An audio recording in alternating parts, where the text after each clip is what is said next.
In de beste dokterspraktijken wordt ketamine alle dagen gebruikt om hoen, katten en andere huisdieren onder zeil te brengen. Nou, wij gebruiken het om de dieren onder narcose te brengen. En we houden dit altijd in combinatie met een oormiddel om de dieren een roeske te jan.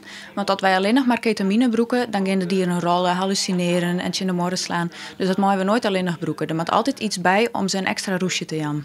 Ramses, de Labrador, komt nog bij van de verdoving. De ketamine is nog net heel uitwerken. Dat is net vreemd, want het is een krachtig middel. Maar zo'n flesje zit 10 milliliter in en we hebben 0,2 milliliter nodig voor 1 kat. Dus met 1 zo'n liter flesje kunnen we 50 katten plat lezen. Zo sterk is dus dit spul? Ja, het is dus heel sterk, ja.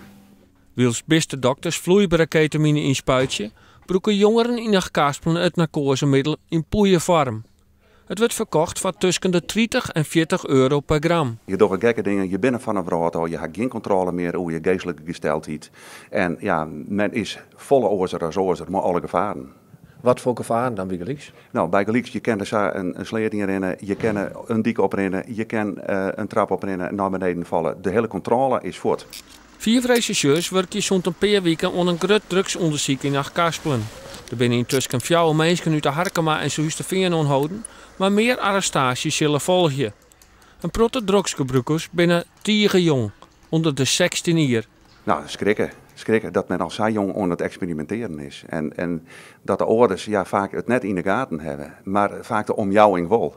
En die signalen die zullen we volle gauwer zullen we die graag ontdekken willen, zodat we gauw ingrepen kunnen in dit soort situaties.